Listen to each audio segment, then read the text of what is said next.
Est-ce qu'on peut acclamer très fort le roi des rois, le Seigneur des seigneurs, le Dieu tout-puissant qui nous aime, qui nous rétablit, qui nous donne la force en toutes circonstances.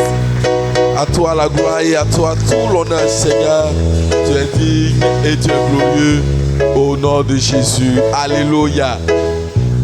Je vous salue, bien-aimés, dans le précieux nom de notre Seigneur Jésus-Christ. Je suis très content de vous voir ce matin. Que le Dieu de la vie vous visite. Et que là où vos membres étaient faibles, là où vous étiez malades, que Dieu vous apporte la guérison totale, la restauration à tout point de vue. Soyez bénis au nom de Jésus. Amen. Amen. Gloire à Dieu. Cette semaine, à partir du jeudi soir jusqu'à hier midi 13h, toutes les églises Ebenezer ont organisé une séance de formation qu'on a appelée la concertation pastorale. Donc non seulement il y a les pasteurs, mais il y a également les responsables des églises qui étaient invités. Et en tout cas, plusieurs frères et sœurs ici étaient présents. Que Dieu vous bénisse. Vous qui n'avez pas pu, qui avez manifesté aussi la volonté, que Dieu vous bénisse. Amen. On a parlé de la vision de l'église. L'apôtre a prié pour nous. On a invité aussi d'autres hommes de Dieu qui sont venus faire partager leur expérience dans l'œuvre du Seigneur. Et c'était très très enrichissant. On va vous donner les détails un peu plus tard. Gloire à Jésus. Alléluia. À partir de ce mois nouveau qui commence, on va établir ce qu'on appelle les églises de maison. Donc ce sont des cellules. Donc dans les différentes maisons, il faut qu'on se rassemble pour prier. Alléluia. On n'a que 2 jours dans la semaine pour nous rencontrer, le dimanche et le mardi. Et comme il vient d'être dit, selon les témoignages que j'ai écoutés, c'est que la plupart des gens ne viennent pas à l'église les mardis. Or, c'est là qu'on a le temps pour prier pour nos sujets individuels. Donc, je vous encourage vivement à participer au culte du soir. Et puis, on va constituer déjà, après le culte, ce culte-là, on va faire déjà les églises de maison. Celles qui sont prêtes vont commencer. On va démarrer. Et c'est au sein des églises de maison qu'on arrive à se former. C'est là même qu'on se connaît mieux. C'est là qu'on peut facilement se rendre visite et tout cela. Amen. Amen. Gloire à Dieu. Et je pense que c'est pour l'essentiel. Et puis, on va faire une meilleure structuration de l'église. Tous les responsables, en tout cas, rendez-vous disponibles. On va vous former. On va vous former à l'école du discipulat. Et vous aussi, vous allez former d'autres personnes. C'est comme ça qu'une église grandit. On peut même remplir cette salle. Mais si dans le fond, il n'y a pas grand chose, ce n'est pas une église solide. Or, l'objectif, c'est que nous puissions connaître et appliquer les béabas de la parole de Dieu. Si nous appuyons sur cette parole-là, nous pourrons aller loin. Gloire à Jésus. Amen. Amen. On dirait que tu es un peu timide ce matin. Alléluia. Tu n'es pas content de me voir. Alléluia. Est-ce que tu es content ce matin d'être là? Gloire à Jésus. Que tu sois libéré de tout ce qui te rend lourd et bizarre. Tu dois être heureux quand tu es ici. Gloire à Jésus. Amen. Amen. Notre thème de l'année, je rappelle, c'est la grâce de la multiplication en abondance. Amen. On peut répéter après moi, la grâce de la multiplication en abondance. Je n'entends pas bien. Tout le monde. Répète après moi. En cette année, j'évolue dans la grâce de la multiplication en abondance. Amen. Amen. Amen. Mais on va parler d'une condition qui permet d'aboutir à la grâce de la multiplication en abondance. On va parler ce matin des qualités d'une bonne fille ou d'un bon fils spirituel. Amen. On en a parlé lors de la rencontre qu'on a eue et je pense que c'est bon d'en parler. On va en parler parce que il y a un peu de relâchement parce que je ne suis pas là et ça c'est pas bon. Il faut que vous soyez assidus au culte, que vous serviez le Seigneur. Amen. Que je sois là ou pas, mon esprit aussi est là. Alléluia. Hein? Un homme de Dieu a un esprit. Mon esprit est là, je vois. Gloire à Dieu. Donc il faut être là. Alléluia.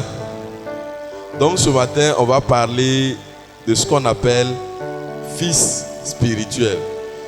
Qui peut être fils spirituel, qui peut être aussi père spirituel. Donc la fille ou le fils spirituel est une personne engendrée par un père ou une mère. Donc on peut être fille spirituel, on peut être mère spirituelle aussi. Donc c'est engendrer quelqu'un dans la foi.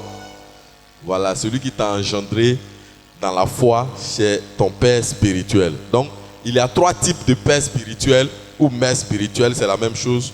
Si je dis fils, ça veut dire fille spirituelle aussi. Donc je ne vais pas souvent dire fille, je vais dire fils. Mais si vous entendez fils, ça veut dire aussi fille.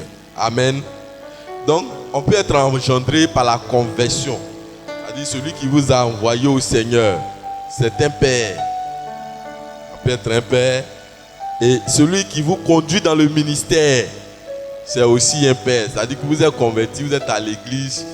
Et puis avec quelqu'un, vous apprenez par exemple à diriger, ce que vous n'avez jamais fait auparavant. Vous apprenez à prêcher. Vous apprenez à rentrer dans le ministère même. Ça, c'est aussi un père. Et puis il y a un autre père, quelqu'un qui vous conduit dans l'onction, qui vous envoie à un niveau supérieur dans l'onction.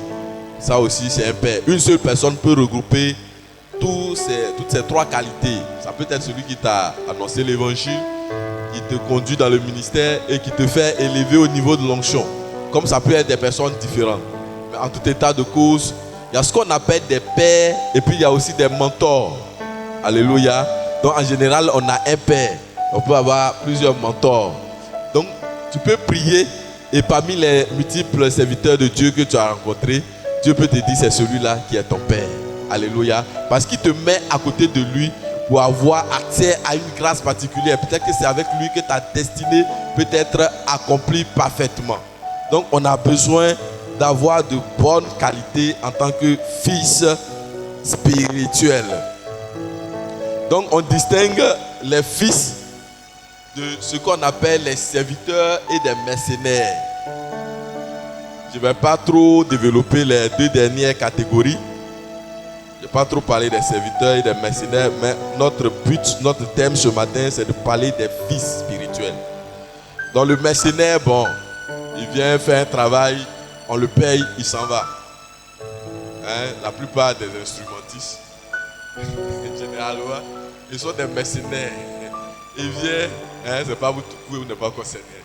Il vient, on le paye, il vient avec son piano, il joue, le culte fini, il s'en va. Le culte peut lui plaire, mais ce n'est pas un fils spirituel. Alléluia. Vous allez voir que peut-être il a traversé 100 églises avant d'arriver chez toi. Ce n'est pas ton fils, pas ton fils. Aussi longtemps que son travail est rémunéré, c'est un mercenaire. Et puis il y a les serviteurs. Le serviteur, il ne va peut-être pas t'exiger tout de suite, mais il s'attend à ce que, après avoir fait le service, tu lui donnes une rémunération. Il est un peu moins rigide que le mercenaire. Lui, c'est un serviteur. Mais le fils n'a pas de salaire. Amen. Le fils, il a l'héritage. Parce que ce que tu as lui appartient. Alléluia. Le fils considère que ce que tu fais est aussi pour lui. Il se retrouve dedans. Gloire à Jésus. Donc on va voir les qualités. Donc parmi les fils, il y a les bons fils et il y a les mauvais fils malheureusement. Aujourd'hui on ne verra pas les mauvais fils. Comme je veux que vous soyez de bons fils, on va parler des qualités du bon fils. Alléluia. Dans le milieu évangélique, ce que le diable utilise de plus en plus maintenant, c'est de mettre l'esprit de déloyauté dans les cœurs des chrétiens. tu es attaché à quelqu'un, au moment où ta bénédiction doit venir, le diable commence à te souffler des pensées. Il dit, mais toi-même où tu es là, tu as l'onction qu'il faut. Tu peux faire pour toi. Tu peux partir. Est-ce que toi-même tu es obligé d'être avec lui? Lui-même il ne te regarde même pas. Ça c'est le diable qui fait ça. Parce que Dieu sait où il te met pour que tu puisses avoir la plénitude, la grâce qu'il a réservée pour toi. Quand tu seras déconnecté, tu deviens une proie facile. Amen. Il faut dire amen. Et Dieu sait, Dieu ne fait rien au hasard. Il te positionne là, il a un temps. Tant que le temps n'a pas sonné, il va convaincre la personne à laquelle tu es quand ton temps pour partir va arriver. Alléluia. Si tu vas seul, tu vas sans que la personne ne soit informée. Tant que la personne est encore connectée à Dieu, c'est que cela ne vient pas de Dieu. Et c'est un signe que l'ennemi veut te perdre, veut t'envoyer à la destruction. Mais cela ne t'arrivera pas. Amen. Il y a certains qui sont de bonne foi, mais qui ont été induits en erreur parce qu'ils n'ont pas eu la chance d'entendre peut-être ce message que tu vas entendre ce matin. Mais d'autres, foncièrement, leur cœur n'est pas droit. Ceux-là, bon, on ne peut pas faire grand chose. On prie et puis Dieu fera le reste. Jésus lui-même, il a dit à Pierre que Satan vous a réclamé pour vous cribler comme du froment. Mais toi, j'ai prié pour toi. Et quand ta foi sera affermie, toi, affermis les autres. Amen. Donc, ce matin, mon objectif, c'est que la foi de chacun soit affermie pour que nous comprenions que quand nous servons Dieu, c'est au travers des hommes. Gloire à Dieu. Gloire à Dieu. Dieu ne va pas descendre et puis on va le voir comme ça et puis dire, toi, c'est moi. Il te met dans une communauté, il te met avec quelqu'un et puis tu apprends avec cette personne-là. Alléluia. Et quand le temps pour toi de passer à un autre niveau va arriver, Dieu va te le dire. Alléluia.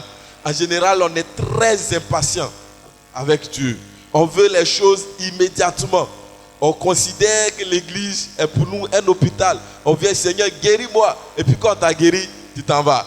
On voit ça comme une banque. Seigneur, règle mon problème financier. Quand c'est réglé, est-ce qu'on se pose la question, ce que je veux obtenir, c'est en vue de quoi? Est-ce que c'est pour servir Dieu? Si c'est juste pour aller me faire voir dans ma famille, pour qu'on sache que moi aussi, je suis quelqu'un, l'intention n'est pas noble. Alléluia. Et aussi longtemps que l'intention ne sera pas noble, on peut être retardé dans nos bénédictions. Gloire à Jésus. Tout ce que nous devons avoir en tant qu'enfants de Dieu, c'est pour servir Dieu. Alléluia. C'est pour la gloire du royaume céleste. Je n'attends pas ton amen. Ou bien tu n'es pas d'accord avec? Alléluia. Donc ce matin, on va voir la première qualité d'un bon fils. Le fils écoute et distingue la voix de son père. Son père ou de sa mère spirituelle. Donc un fils écoute. Donc celui qui écoute, non seulement tu entends, mais tu mets en application ce qu'on te dit. Et tu connais la voix de ton père. Connaître la voix de quelqu'un, c'est quoi? C'est savoir comment il fait, comment il procède. Alléluia. Donc un fils, première qualité, il écoute et il distingue la voix de son père. On peut voir ça dans Proverbes chapitre 1, verset 8. Proverbes chapitre 1, verset 8. Il y a aussi Psaume 34, verset 12. Psaume 34, verset 12. Jean chapitre 10, verset 3 à 4. On va lire le premier passage, Proverbe 1, 8. Écoute mon fils, l'instruction de ton père et ne rejette pas l'enseignement de ta mère. Amen. Ça c'est Proverbe 1, 8 qui dit ça. Écoute mon fils, l'instruction de ton père et ne rejette pas l'enseignement de ta mère. Alléluia. Donc il y a plusieurs fils. Enfin, des gens qui se disent fils, mais qui n'écoutent pas celui qu'ils considèrent comme leur père. Il y a quelque chose qui ne marche pas. Tu ne peux pas recevoir la transmission. Tu ne peux pas recevoir le dépôt qu'il y a en la personne si tu n'écoutes pas ce qu'il te dit. Et souvent, L'accomplissement, la bénédiction se trouve dans des choses simples. Alléluia. Des petites choses. Il dit fais comme ça. Alléluia. J'ai dit par exemple, samedi, venez, on va évangéliser. Et puis quelqu'un m'a dit, bon, est-ce que ce qu'il dit là même, est-ce que ça vient de Dieu même? Tu remets en cause la parole de ton Père. Quelle bénédiction tu peux avoir. D'autres même m'ont dit, bon, je vais prier d'abord. Si Dieu me convainc, je vais venir. Alléluia. C'est pas normal. Gloire à Dieu. Ton Père te dit, il y a un programme. Si tu n'es pas vraiment occupé pour des raisons professionnelles, ne réfléchis pas trop. Tu ne sais pas où tu vas avoir ta bénédiction. Alléluia. S'il le dit pour toi, surtout que c'est pour te former, c'est pour ton bien. Il y a des choses pour lesquelles on n'a pas besoin de prier. On prie quand c'est bizarre. Mais on te dit, viens te faire former. Tu dis, tu vas voir d'abord. Tu vas voir, est-ce que ça vient de Dieu même? Est-ce que ce qu'il a dit? Aussi longtemps que tu doutes de quelqu'un, il ne peut pas être ton père spirituel. Tu vas perdre ton temps avec la personne.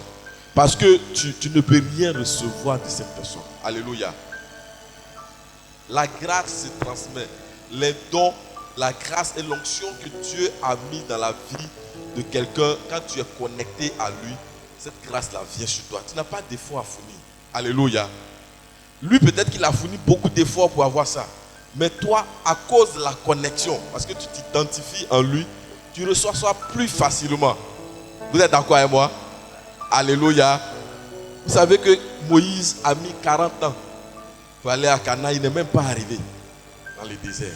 Ils ont marché, ils ont eu faim. Il a affronté les pharaons, il a affronté les serpents brûlants. Il a eu la rébellion des fils de Corée, Dathan, Abiram. Son frère, sa soeur, Mariam et Aaron l'ont critiqué. À cause de ça, il a affronté tout ça. C'est un grand homme de Dieu. Mais il n'est pas arrivé à Canaan. Son fils spirituel Josué, il a mis 3 jours pour arriver à Canaan. Alléluia. C'est ça ce que l'onction fait. La connexion à un père. Voilà ce que ça donne. Ça dit le combat qu'il a déjà mené là. Toi tu l'obtiens, tu rentres dans le processus d'accélération. Et tu as besoin de l'écouter. Tu as besoin d'entendre sa voix et distinguer sa voix de celle du diable. Alléluia. Alléluia. Parce que à l'église, là, vous allez entendre plusieurs voix. Alléluia. Il y a des gens qui vont venir dire, est-ce que ce que le pasteur a dit là même, est-ce que c'est vrai? Le pasteur dit, oh, quand on est chrétien, on doit payer la dîme. Est-ce que dîme là, c'est pas dépassé? Mais tu as l'église, moi je crois à ça, toi tu ne crois pas. Tu veux recevoir quelle grâce? Alléluia. Je connais quelqu'un qui ne croit pas à l'action du Saint-Esprit, les parler en langue, tout ça là. On fait un séminaire dessus, mais une jeune dame, elle doute. Mais c'est ta frère fait de parler en langue, tout ça là. Est-ce que les gens n'inventent pas? Bon, tu peux être de bonne foi. Tu dis, bon, Seigneur, aide-moi. Est-ce que si c'est vrai, révèle-moi. Mais tu y remets en cause carrément. Ça ne peut pas t'arriver. Gloire à Jésus. Gloire à Jésus. On va avancer. Jésus, bon, on va voir un autre passage. Jean, chapitre 10, verset 3. Est-ce qu'on peut lire ça? Le Seigneur Jésus dit que ses brebis entendent sa voix. Il dit, le portier lui ouvre et les brebis entendent sa voix. Il appelle, on va monter un peu, verset 2, voilà. Verset 1 d'abord, verset 1, ok. En vérité, je vous le dis, celui qui n'entre pas par la porte dans la bergerie, mais, je reprends, en vérité, je vous le dis, celui qui n'entre pas par la porte dans la bergerie, mais qui y monte par ailleurs, est un voleur et un brigand. Ça veut dire que même parmi vous là, ils peuvent être cachés des brigands et des voleurs. Et on poursuit, on dit, mais celui qui entre par la porte est le berger des brebis. On poursuit. Le portier lui ouvre et les brebis entendent sa voix. Il appelle par leur nom les brebis qui lui appartiennent et il les conduit dehors. Alléluia. Donc un vrai père, on doit entendre sa voix. Alléluia. Son enseignement qu'il a donné là, on ne doit pas venir diluer ça. Alléluia. Par un enseignement contraire. J'espère qu'ici, il n'y en a pas. Alléluia, il n'y a pas de voleurs. Il y a des communautés où le pasteur finit de prêcher. Il y a des frères zélés ou des soeurs zélées. Ils vont former un petit groupe. Ils vont faire leur propre enseignement. Ce que le pasteur a dit, là c'est vrai. Mais là même, là, tu ne vois pas que c'est un peu bizarre. C'est bizarre, non? Et puis, il forme son petit clan. Un matin, tu attends, paf, il est parti à son petit clan avec son enseignement bizarre. Je prie que cela ne soit pas ton cas au nom de Jésus. Amen. Donc, l'enfant, le fils spirituel entend la voix de son père. Deuxièmement, un fils honore son père par ses dons et ses offrandes. Un fils honore son père par ses dons et ses offrandes. Il y a plusieurs passages dessus. Malachie 1, verset 6. Malachie 1, verset 6. Genèse 27, verset 4. Éphésiens 6, verset 2. Philippiens 4, verset... On va lire les derniers passages. Philippiens 4, verset 12 à 19. On a vu que Marie avait offert un parfum de grande valeur à Christ, l'a cassé, tout cela. Mais ce n'est pas ce passage-là. On va lire Philippiens 4, à partir du verset 12. Je lis la parole du Seigneur. Je sais vivre dans l'humiliation et je sais vivre dans l'abondance. En tout et partout, j'ai appris à être rassasié et à avoir faim, à être dans l'abondance et à être dans la disette. On continue. Je puis tout par celui qui me fortifie. On continue. Cependant, vous avez bien fait de prendre part à ma détresse. Vous le savez vous-même, Philippiens. Au commencement de la prédication de l'évangile, lorsque je partis de la Macédoine, aucune église n'entra en compte avec moi pour ce qu'elle donnait et recevait. Vous fûtes les seuls à le faire, car vous m'envoyâtes déjà à Thessalonique et à 2 reprises de quoi pourvoir à mes besoins. Ce n'est pas que je recherche les dons, mais je recherche le fruit qui abonde pour votre compte. Amen. On poursuit. J'ai tout reçu et je suis dans l'abondance. J'ai été comblé de biens en recevant par Épaphrodite ce qui vient de vous comme un parfum de bonne odeur, un sacrifice que Dieu accepte et qui lui est agréable. Amen. Et mon Dieu pourvoira à tous vos besoins selon sa richesse avec gloire en Jésus. On laisse le passage à l'écran comme ça. Ça veut dire quoi? Quand tu bénis la vie d'un homme de Dieu par tes dons, par tes offrandes, le Dieu qu'il sait se souvient de toi et il pourvoit à tes besoins. Alléluia. L'apôtre Paul le dit ici. Il dit que ce n'est pas que j'en ai besoin, mais ce que vous me donnez abonde pour votre compte. C'est comme si ça crédite votre compte. Alléluia.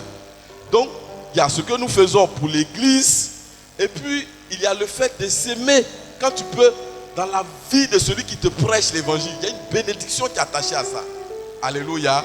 Alléluia. L'apôtre Paul nous en parle ici. Il dit quand tu le fais, Dieu pourvoit, il n'a pas dit à une partie, il dit il pourvoit à tous vos besoins selon sa richesse. Et comme la richesse de Dieu ne peut jamais diminuer, c'est l'un des secrets pour être béni. Et les églises anglophones connaissent ça. Alléluia.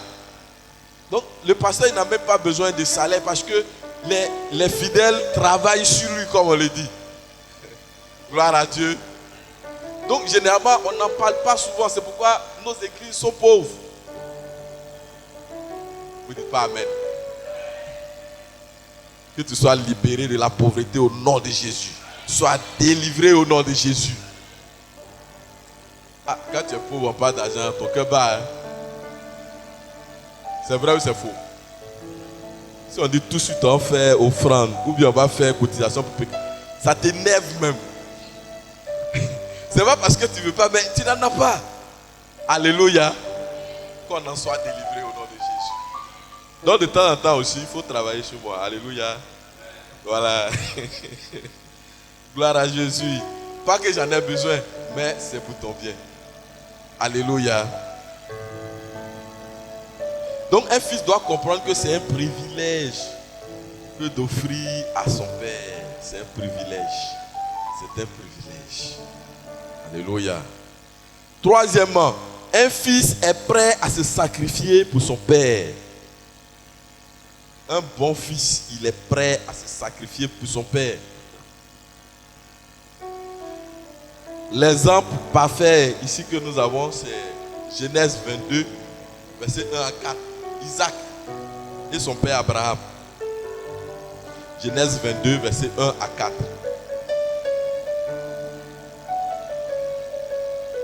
Abraham était un vieillard. Il prend son fils, qui est encore dans toute sa jeunesse, dans toute sa vigueur. Il le prend pour aller le sacrifier. L'enfant même lui demande, Père, mais nous montons, mais où est l'agneau, où est l'animal qu'il faut sacrifier? Par la foi, Abraham dit, Dieu se pourvoira lui-même. Et ils arrivent, il n'y a pas d'animaux. Il n'y a rien. Et Abraham, il est vieux, il prend Isaac, il l'attache. Je suis sûr que si Isaac voulait se débattre, Abraham ne pouvait pas l'attacher parce qu'il est costaud, il est jeune, il a encore la vigueur. Un jeune homme de 18 ans, 20 ans, toi tu as plus de 80 ans, tu ne peux pas. Il n'y a pas match, tu ne peux pas l'attacher. Mais Isaac a obéi jusqu'à vouloir se sacrifier pour son père. Alléluia. C'est vrai qu'aujourd'hui, on ne va pas demander un sacrifice. On ne va pas dire à quelqu'un d'aller se tuer pour son père. Mais tout ce qui est sacrifice, c'est une privation. Quelque chose, quelque chose qui pouvait t'accorder, j'allais dire, tu as quelque chose de bon. En fait, tu as un intérêt. Et puis tu sacrifies ça pour ton père. C'est un sacrifice. Alléluia. Gloire à Jésus. Donc voilà Isaac ici qui n'a rien dit. On l'a attaché jusqu'à ce que Abraham était même prêt à l'égorger. Quand il a entendu la voix venant du ciel pour dire, n'avance pas la main sur le petit, il y a un bélier qui est retenu par les cornes dans les herbes. Amen. Et c'est ce que Dieu lui-même devait faire. Comme il savait que lui-même, son fils, devait être sacrifié un jour pour nous. Jean 3, verset 16. C'est ça qu'il a montré à Abraham. Alléluia. Donc Jésus savait le but pour lequel il était venu. Jésus pouvait dire, ceux-là, je leur parle, ils ne m'écoutent pas. J'ai passé mon temps à les évangéliser. J'ai fait des miracles. Et malgré ça, ils ne veulent pas changer. Je ne peux pas me sacrifier pour ceux-là. Je ne peux pas aller à la croix. Jésus avait la possibilité de dire ça. Il était fils de Dieu. Alléluia. Mais il n'a rien dit. Ésaïe le décrit, il dit, il est resté muet, comme un agneau qu'on envoyait à la boucherie. Il n'a dit aucun mot. On l'a frappé, on l'a humilié, on l'a déchiré sa peau, on a craché sur lui. Et la Bible dit que c'est par ses meurtrissures que nous sommes guéris. Alléluia. Le prix du sacrifice. Donc Dieu lui-même nous a montré le modèle parfait à travers la personne de Jésus. Donc un bon fils accepte le sacrifice pour le compte de son père. Alléluia. Quatrièmement, un fils ou une fille couvre les faiblesses et la nudité de son père. On n'expose pas les erreurs de son père. Alléluia. Alléluia. Ne répondez pas bien, vous n'êtes pas d'accord avec ça. Voilà. Un fils couvre les faiblesses et la nudité de son père. Je veux qu'il y ait ici, vous soyez des fils et des filles. Alléluia, spirituels. Et de bons fils. Donc un bon fils couvre la nudité et les faiblesses de son père. On peut voir ça dans Genèse chapitre 9, versets 20 à 23. Genèse chapitre 9, versets 20 à 23. l'histoire de Noé et ses enfants. Je lis la parole du Seigneur. Noé commença à cultiver la terre et planta de la vigne. Il but du vin, s'enivra et se découvrit au milieu de sa tente. Cham, père de Canaan, vit la nudité de son père et il le rapporta dehors à ses deux frères. Alors Sem et Japheth prirent le manteau, le mirent sur leurs épaules, marchèrent à reculons et couvrirent la nudité de leur père. Comme leur visage était détourné, ils ne virent point la nudité de leur père. Lorsque Noé se réveilla de son vin, il apprit ce que lui avait fait son fils cadet. Et il dit, maudit soit Canaan, qu'il soit l'esclave des esclaves de ses frères. Qu'il soit l'esclave des esclaves de ses frères. Il dit encore, béni soit l'Éternel, Dieu de Sem, et que Canaan soit leur esclave. Que Dieu étende les possessions de Japheth et qu'il habite dans les tentes de Sem et que Canaan soit leur esclave. On regarde le passage à l'écran. Voilà une histoire. Noé, vous connaissez l'histoire de Noé, le grand patriarche. L'âge de Noé. La terre était devenue abominable. Il y avait toutes sortes de péchés. Au point où Dieu a permis à Noé de construire l'arche et de partir avec ses enfants et les personnes qui lui sont proches. Et une espèce, chaque espèce, en tout cas des animaux. Et il y a eu un grand déluge. Il a plu et le monde a été transformé. Après tout ça, Noé qui a fait de grands exploits, un grand homme de Dieu, il a bu et il est ivre. Voilà, en français ivoirien, on dit il est daille. Il était dans daïko même. Ça dit, il a bu ce qu'il a bu son cerveau. Et il était nu, couché. Donc il avait 3 enfants, Cham, Japheth et Sem. Donc l'un de ses enfants va se moquer de ce que son papa est ivre. Et il est nu. Ça va raconter à ses autres frères. Les autres qui ont su que leur père était ivre ont pris un manteau. Ça peut être un pagne aujourd'hui. Et ils ne vont pas directement. Ils vont derrière, pas derrière. C'est-à-dire, ils savent que le père est couché là-bas. Ils ne veulent pas voir sa nudité. Et ils déposent le manteau sur lui et se retournent. Alléluia. Mais quand le vieux se réveille et qu'on lui raconte ce qu'il faut, il maudit celui qui a exposé sa nudité et bénit les autres. Alléluia. On va se dire, mais vous avez bien vu, on retourne verset 26, je crois. Retournons au verset 26. Voilà, ici, 25 même. Voilà, on dit, maudit soit Canaan, qui soit l'esclave des esclaves de ses frères. C'est fort, hein? Ça dit que tu nais avec un frère ou une soeur. Et puis toi, tu deviens l'esclave de ton frère ou de ta soeur. C'est une grande malédiction. L'esclave même d'abord se cherche. Et puis toi, tu deviens l'esclave de ton frère. Vous voyez un peu? Mais pourquoi Noé ne maudit pas Cham et c'est Canaan qui maudit? Qui peut me dire ça? C'est Cham qui a exposé la nudité de son père Noé. Mais pourquoi Noé ne dit pas maudit soit Cham et puis il dit maudit soit Canaan? C'est bizarre, non? Canaan a fait quoi? Rien fait. Mais parce que Dieu avait déjà béni Noé et ses enfants. Dieu a béni, on ne peut plus te maudire. Donc ce sont ses enfants qu'on peut maudire. Canaan est l'enfant de Cham. Le pauvre, il a pris la malédiction. Alléluia. On n'expose pas la nudité d'un père. On n'expose pas ses faiblesses. Au contraire, on le couvre. Alléluia.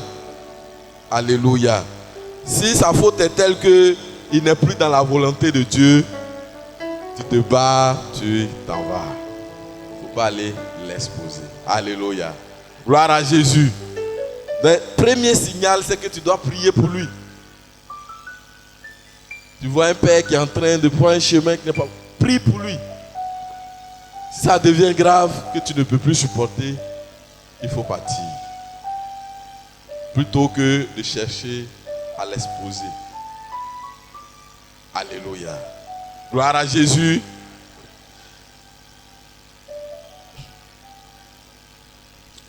Même le leader qui est blessé, quand on prend le cas de Saül, Saül n'était plus dans la volonté de Dieu. Mais David n'a jamais voulu porter la main sur Saül. Quoique David savait que Saül voulait attenter à sa vie. Saül voulait la mort de David. Et à plusieurs reprises, David a eu l'occasion de tuer Saül. Il n'a jamais fait parce qu'il dit c'est loin de l'Éternel. Alléluia. David était dans la maison de Saül. Il a joué aux instruments pour calmer ses démons. David a servi dans la maison de Saül. Il s'est considéré comme son fils. Quoique ce soit un mauvais père. Mais même dans sa décadence, quand Saül est tombé, David a dit celui-là, Dieu a mis son onction sur sa vie. Je ne le touche pas. Je ne veux pas avoir de malédiction sur moi. Alléluia. Gloire à Dieu. Donc un fils couvre la nudité et les faiblesses de son père. Même exemple aussi, Élie, le sacrificateur Élie dans 1 Samuel, qui n'avait plus la vision de Dieu. Mais malgré ça, c'est par lui que Samuel va apprendre à entendre la voix de Dieu. Alléluia. Donc quelqu'un que Dieu a à un moment donné, il faut l'honorer. Gloire à Jésus. À plus forte raison, quand il est encore debout, il faut l'honorer. Gloire à Jésus. Alléluia. Cinquièmement, un fils est une personne qui est de la maison. Ça m'intéresse. Un fils est une personne qui est de la maison et il doit veiller au bien-être de la maison. Si tu considères que je suis ton père, cette maison-là, c'est pour toi. Alléluia. Donc si tu constates qu'il y a quelque chose qui ne fonctionne pas bien, il faut le faire. Il ne faut pas attendre qu'on te demande pardon pour le faire. Alléluia. Un fils considère, il est de la maison. Donc ce que le père a, c'est pour toi. Tu dois en prendre soin. Tu n'as pas dit, ça c'est l'église de Koukoni, ça c'est pas pour moi, c'est pour les Beraka, les Audrey, et puis sa maman. Non.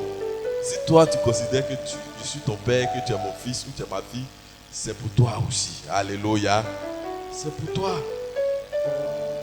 Donc il faut en prendre soin. Si tu viens, tu vois qu'il y a quelque chose qui ne va pas, il ne faut pas attendre que l'autre fasse ça. Hier je suis venu ici pour prier. J'ai remarqué que aucune disposition n'était là. Les chaises sur lesquelles vous vous asseyez. Organisez-vous au moins la nuit, la veille, pour venir les placer. Maman Koukouni ne se portait pas bien hier. Bon, elle était fatiguée. Après, elle a dit qu'elle avait organisé le programme. Je viens, je suis seul dans la salle. Il n'y a rien qui est mis en place. On commence pratiquement le culte à 6h30. À quel moment vous allez faire cette disposition? Tout était dérangé. Il n'y a pas de micro, il n'y a rien. Rien n'est disposé. Les ventilateurs, tout ça, c'était enfermé là-bas. Et tout en sachant que vous venez pour la plupart en retard, à quel moment vous allez faire ça? Vous ne considérez pas ici comme votre maison. Et ça, c'est pas bon. Alléluia. Est-ce que ça va changer? Est-ce que ça va changer? Alléluia. Il faut que ça change. Tout à l'heure, si on a la grâce de finir un peu tôt, on va faire une organisation. Il faut qu'il y ait des gens pour ça. Que vous tournez, que chaque soir, on vienne vérifier. Est-ce que les chaises sont à leur place? Est-ce que les instruments sont à leur place? Est-ce qu'on est prêt pour le culte? Il doit y avoir même une équipe pour prier la veille pour le culte. Vous ne faites même pas tout ça parce que ce n'est pas pour vous. Alléluia. Est-ce que c'est bon? Gloire à Dieu. C'est pas bon. Oh, c'est votre maison, c'est pour vous. Donc si tu es un fils, considère qu'ici, c'est pour toi. Tout ce qui est là, si tu vois un instrument qui est en train de se gâter, quelque chose, on a fini le culte, que les gens peuvent voler facilement, prends et puis garde ça. Alléluia. Alléluia. Que Dieu nous aide à être de bons fils et de bonnes filles. Gloire à Dieu. Donc le fils, sixièmement, Le fils partage un héritage, il n'a pas un salaire. Le fils partage un héritage et l'héritage est plus grand que le salaire. Alléluia. Surtout que notre héritage vient du Seigneur. Donc un fils, il ne s'attend pas à ce que le père lui donne de l'argent. La bénédiction qu'il te donne là, c'est plus grand que l'argent. Alléluia. Si le père peut, de temps en temps, il va le faire. Même si tu n'as pas donné, c'est pas grave. C'est au contraire toi qui dois donner l'argent au père. Un fils ne s'attend pas à ça. Moi-même, je suis là, c'est moi toujours, je fais ça. Le pasteur, il ne m'a jamais... Dieu te voit, il te connaît dans le secret, ce que tu fais là. Il va te bénir, il va t'élever. Ce qu'il va te donner est plus grand que ce que le pasteur peut te donner. Alléluia. Il faut qu'on en soit délivré. Gloire à Jésus. Il faut qu'on soit de bons fils qui servons le Seigneur de tout notre cœur. Septièmement, un fils doit faire la joie de son père. Un fils doit faire la joie de son père. Dans le verset, le numéro 6 qu'on vient de voir, on peut voir ça dans Luc chapitre 15, à partir du verset 11. L'histoire du fils prodigue. Dans l'histoire du fils prodigue, il y a le grand frère qui voulait être payé. Il dit, mais moi, depuis que je suis là, tu n'as jamais dit de prendre un animal, de le fêter à mes amis. Ton fils qui a dilapidé tes biens, quand il revient, tu prends le veau gras, tu le tues. Ce fils-là ne savait même pas que ce qui était à la maison, c'était pour lui. S'il le savait, il n'avait qu'à demander à son père, je veux organiser mon anniversaire, est-ce que je peux prendre l'un des trucs? Le père n'allait pas lui refuser ça. Il a eu peur de demander parce qu'il se considère comme un serviteur. Alléluia. C'est pour lui. Donc les grâces qu'on a ici, c'est pour toi aussi. Alléluia. Septièmement, donc je disais, un fils doit faire la joie de son père. On peut voir ça dans Proverbe chapitre 10. Proverbe chapitre 10. Un fils doit faire la joie de son père. Proverbe chapitre 10. Donc ce message-là, je le donne vraiment pour que vous le puissiez vous preniez à cœur et que vous vous comportiez en fonction de ça. Un fils doit faire la joie de son père. Le Proverbe 10, verset 1 dit ceci. Un fils sage fait la joie d'un père et un fils insensé le chagrin de sa mère. Alléluia. Donc, en réalité, quand tu es insensé, quand tu dérègles, quand tu te comportes pas bien, ça fait mal à ton père. Donc, tu dois produire la joie. Une fois que le Père est content de toi, les bénédictions surabondent pour toi. Alléluia. Parce qu'il prie pour toi. Donc quand il est content de toi, les choses ne peuvent qu'aller facilement pour toi. Il ne faudrait pas qu'il prie pour toi avec grincement dedans. Parce qu'il est obligé de le faire. Mais qu'il le fasse avec joie. Il est content quand il fait mention de ton nom. Il est content. Le ciel ne peut qu'exaucer de telles prières. Alléluia. Huitièmement, un fils glorifie toujours son père. Il faut parler de ton père en bien. Il y a un proverbe dans nos traditions, on dit on ne monte pas son village avec sa main gauche. Donc ce qui est pour toi là, il faut valoriser ça. Alléluia. Ce qui est pour toi, parle de ça en bien. Vois ça bien, il faut aimer ça. Donc un fils glorifie toujours son père. Jean chapitre 17 verset 1. Jésus a glorifié son Père. Jean 17 verset 1. Il y a plusieurs exemples. On va se limiter à ça. Neuvièmement, un fils se soumet à l'autorité de son Père.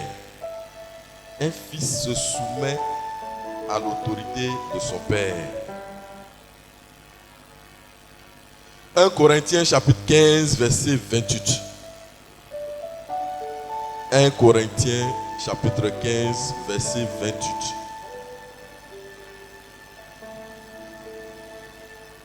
« 1 Corinthiens chapitre 15 verset 28. 1 Corinthiens. Vous n'avez pas encore vu? Ok, 1 Corinthiens 15, 28, je lis la parole du Seigneur. Et lorsque toutes choses lui auront été soumises, alors le Fils lui-même sera soumis à celui qui lui a soumis toutes choses, afin que Dieu soit tout en tous. Amen. Amen. Donc un fils est soumis au Père. Donc le Fils n'a pas un programme particulier. Un fils se confond au programme du Père. Un bon fils n'a pas son programme. Alléluia. L'exemple d'Élisée qui devait suivre Élie. Peut-être que ce jour-là, Élisée avait prévu de laver ses habits. Alléluia. Le jour, il devait suivre dans 2 Rois chapitre 2. Ce jour-là, il avait un programme bien. Il devait être accompagné de ses camarades. Il devait aller à la plage.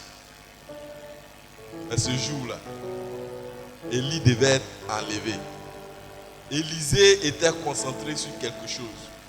Il voulait la double portion de l'onction qu'il y avait sur la vie d'Élie. Et donc, il voulait suivre Élie, quelles que soient les difficultés, quel que soit l'endroit où il devrait passer. Quand vous lisez le passage, vous vous rendez compte qu'ils sont partis de Gilgal pour aller à Bethel, après Jéricho, pour franchir le Jourdain et tout cela, toutes ces étapes-là. Quand ils arrivent à un niveau, Élie lui dit, tu peux me laisser ici, je dois aller quelque part. Il dit non, ton âme est vivante, l'Éternel est vivant, je vais avec toi. Alléluia. Et même à la dernière phase, il a dit, dis-moi ce que tu veux. Depuis là, je te dis de me laisser. Il dit, je veux une double portion de ton esprit. Il dit, ce que tu me demandes est difficile. Mais si tu me vois partir, alors tu vas obtenir cela. En d'autres termes, il faut rester concentré parce que Élie est très rapide. Élie dépasse même la pluie. Alléluia. Il dépasse même les chars qui sont attelés par des chevaux. Il est plus rapide que ça. Donc Élie disparaît. Voilà un tel homme qui dit, il faut me regarder au moment où je vais être enlevé. Quelqu'un qui disparaît, à quel moment tu vas le voir si tu n'es pas connecté à lui. Alléluia. Donc c'est pour nous dire que le fils doit faire attention à son père. Le fils doit être connecté à son père. Même l'appeler pour avoir ses nouvelles. Ici, là, combien sont ceux même qui m'appellent? Si San Pedro, ça va. Vous avez combien à le faire? Même pas un message. Bon, supposez que je suis occupé, l'appel va me toucher. Mais qui envoie même un message? Ils ne sont pas nombreux. Alléluia, si vous êtes des fils et des bonnes filles, des bonnes filles et des bons fils spirituels, ce n'est pas très sûr. Vous pouvez corriger ça. Alléluia. Alléluia. Il faut être connecté à quelqu'un pour recevoir ce que la personne a de bon. Alléluia. Gloire à Jésus. Gloire à Jésus. Il ne faut pas rester dans ton coin. Gloire à Dieu. Si tu veux acclamer, il faut acclamer. Alléluia. C'est vrai que je ne suis pas très attachant pour ne pas trop vous trucs. Mais c'est des petites choses. Il faut le faire, c'est bon. Tu ne peux pas rester à distance et puis recevoir quelque chose. Dieu ne fait rien au hasard. Quand il met quelqu'un sur toi, il y a quelque chose que cette personne va te communiquer.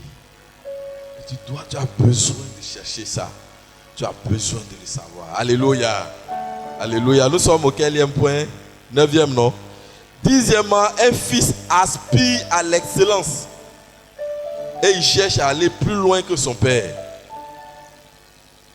Donc un fils cherche l'excellence. Et il cherche à aller plus loin que ce que son père spirituel a fait. C'est ça un bon fils. Donc comme j'ai pris l'exemple de Moïse, qui a fait 40 ans, Josué a fait 3 jours. Il y a aussi l'exemple d'Élisée, qui a fait plus de miracles qu'Élie. Alléluia.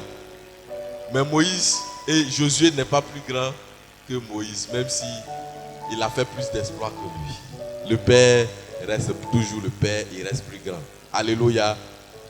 Élisée n'est pas plus grand que Élie. Pour preuve, à la montagne, la transfiguration, c'est Élie qu'on a vu, c'est Moïse qu'on a vu. On n'a pas vu Josué et Élisée. Alléluia. Alléluia. Gloire à Jésus. Le Père fait des combats que le Fils ne fait plus. Le Père débroussaille pour que le bon Fils puisse marcher simplement dedans. Le Père est confronté à des démons d'une taille plus élevée que le Fils ne combat pas. C'est pourquoi il faut prier pour son pasteur. Si tombe, vous tombez avec lui. Alléluia. Priez. Combien sont ceux qui prient pour moi ici? Priez pour moi. Parce que je prie aussi pour vous. Gloire à Jésus. Donc un père mène des combats plus durs. Là où tu dis que la tentation pour lui est plus forte que pour toi. Alléluia. Parce que le monde spirituel est organisé, est hiérarchisé. C'est pourquoi un fils ne mène pas le combat du père. C'est pourquoi aussi quand le combat atteint un certain niveau où tes forces ne te permettent plus, dis-le à ton père pour qu'il t'aide dans le combat. Alléluia. Parce que Dieu a placé en lui une autorité que toi tu n'as pas encore. Il ne faut pas dire nous tous là on connaît Dieu. Nous tous on a accès à Dieu. Nous tous Dieu nous parle. Dieu te parle, mais est-ce qu'il te parle de la même manière que ton père? Alléluia. Dans Nombre chapitre 12, il y avait une histoire. Marie et Aaron. Ils ont commencé à critiquer Moïse parce qu'il allait prendre une femme éthiopienne. Vous dites, mais Moïse, toi aussi, tu as donné la loi. Tu dis, nous juifs, on ne doit pas se marier à des femmes étrangères. Et puis toi-même, tu t'en fais ça. Ce que tu fais, est-ce que c'est bon? Parce qu'en fait, Moïse est le petit frère. Donc, ils sont ses grandes soeurs et grands frères. Donc, ils pensent que ce qu'il faut à la maison, là, non, dans le monde spirituel, c'est autre chose. Quelqu'un peut être plus jeune que toi, mais s'il est établi sur toi, c'est ton père. Alléluia. Le père, ça ne se mesure pas par rapport à l'âge. Alléluia. Dans le monde spirituel, ce n'est pas l'âge. Les théologiens disent même que Élisée est plus âgé que Élie. Mais Élisée ne se gêne pas pour l'appeler Élie père. Alléluia. Donc un père, c'est ton père. Peu importe son âge, même si tu es plus âgé que lui, c'est ton père. Gloire à Jésus. Et Myriam et Marie, qu'on appelle aussi Myriam, s'est mis avec Aaron en train de murmurer contre Moïse. Il faut éviter de murmurer contre l'homme de Dieu. Alléluia. Ce qu'il a fait, effectivement, ce n'était pas bon. Mais Dieu même, il dit, il les reprend. Et puis il dit, mon serviteur Moïse, il se comporte bien. Je n'ai pas l'expression exacte. Prends Nombre chapitre 12. C'est-à-dire quelqu'un même à qui on reproche quelque chose. Il dit, vous là même, vous avez quel problème? Je suis en train de paraphraser. Vous dites que vous aussi vous attendez la voix de Dieu. Dans votre pays, même s'il y a des prophètes, moi je leur parle en vision et en songe. Mais mon serviteur Moïse, je lui parle vis-à-vis. En français, ivoirien, on dit je lui parle bec-bec. C'est-à-dire je suis assis là, et puis il est assis là, et puis on cause. Donc vous ne pouvez pas vous comparer à Moïse et qui se comporte bien dans toute sa voie. Alléluia. Voilà Dieu. Les lois spirituelles ne sont pas comme nos lois naturelles. Alléluia. Alléluia. Donc, tu peux te créer des problèmes inutilement. Et Mariam, là, comment on appelle ça? Marie, elle a eu la lèpre pour ça. Elle a parlé de son propre petit frère. Elle a eu lèpre pour ça.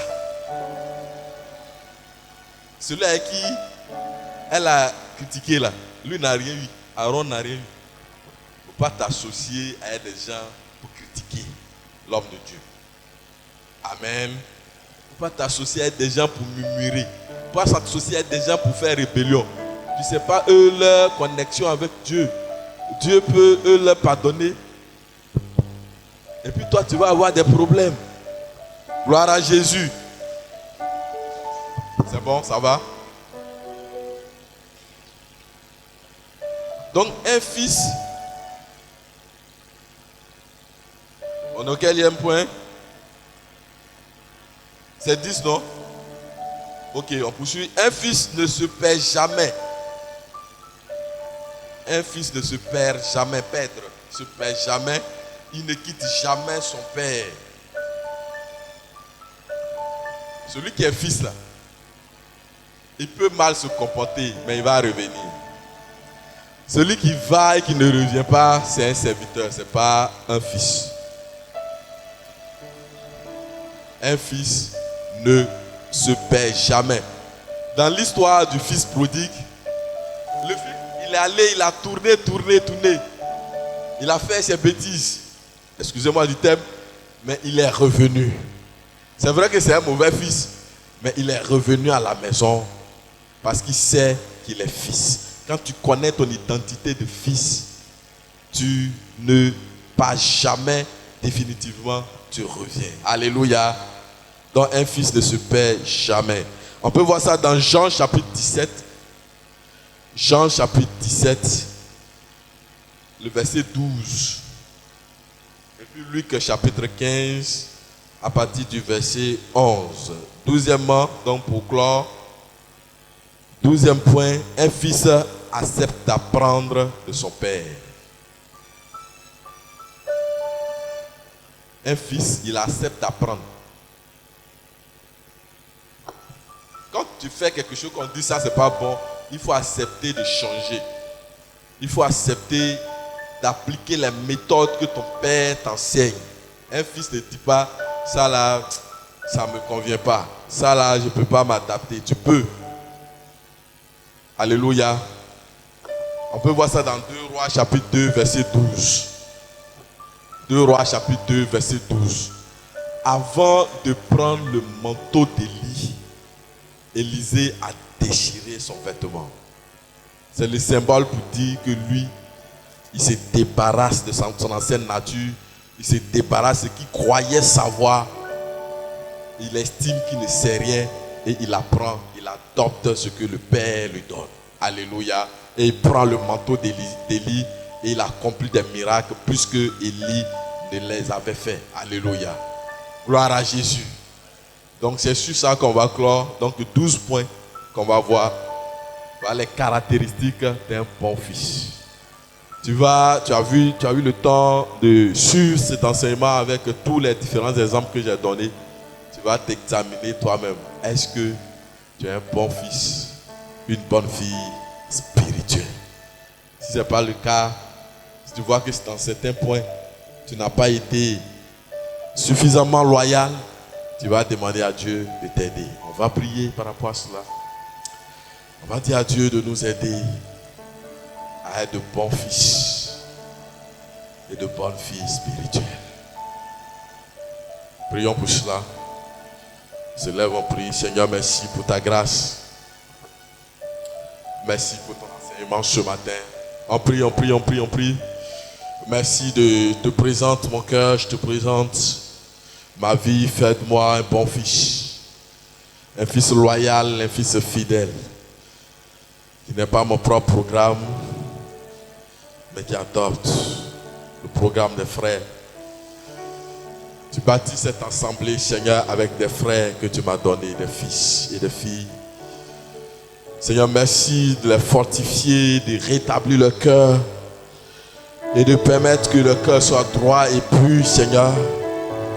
Et que tout esprit de réclamation soit anéanti complètement. Et que la communion soit réelle, ô Dieu, au sein de cette assemblée. Que nous soyons des mêmes cœurs et des mêmes esprits. Merci de répandre ton onction au milieu de nous, Seigneur. Si nous avons été découragés, nous avons commencé par murmurer, nous avons commencé par parler, nous avons commencé à avoir des reproches qui n'étaient pas très fondés. Oh Dieu, à tort ou à raison, nous avons eu des attitudes qui n'ont pas glorifié ton nom. Nous t'en supplions, te demandons de nous donner la qualité de fils. La bonne qualité de fils. Nous ne sommes pas des mercenaires, encore moins des serviteurs, Seigneur. Nous sommes des fils et de bons fils pour toi. Aide-nous, Seigneur, à être des fils ayant un cœur pur. Ayant un cœur pur. Au nom de Jésus. On va prier sur la base de 1 Corinthiens chapitre 1, verset 10. 1 Corinthiens chapitre 1, le verset 10. Alléluia. 1 Corinthiens chapitre 1, le verset 10 dit ceci. Je vous exhorte, frères, par le nom de notre Seigneur Jésus-Christ, à tenir tous un même langage et à ne point avoir de division parmi vous, mais à être parfaitement unis dans un même esprit et dans un même sentiment. Alléluia. Alléluia. Tu vas prier pour toi-même, pour que dans cette assemblée nous ayons le même langage, qu'il n'y ait aucun esprit de division qui puisse régner. Et que nous soyons unis dans un même esprit et dans un même sentiment. Seigneur, merci pour ta grâce, pour cette assemblée de Bénézère de la Riviera Palmeraie. Tu nous donnes un langage unique, celui de Christ. Un même langage, Seigneur. Pas de division en ce lieu. Nous sommes remplis de ton amour. Ce qui concerne un frère ou une soeur nous concerne tous. Je chasse l'esprit d'indépendance et d'indifférence. Nous sommes soumis à ta parole, à l'autorité de ta parole, Seigneur, à l'autorité de ta parole. Et nous sommes unis par un même esprit et un même cœur, un même sentiment, Seigneur, un même sentiment pour faire ta volonté, un même sentiment pour avancer avec toi, un même sentiment pour progresser, Seigneur, pour faire de grandes choses avec toi. Merci, Seigneur, parce que tu as prévu de nous élever. Merci parce que tu vas le faire. Ensemble, nous ferons des exploits. Nos ennemis seront écrasés. L'élévation vient de toi. Elle ne vient ni de l'Orient ni de l'Occident, encore moins du désert.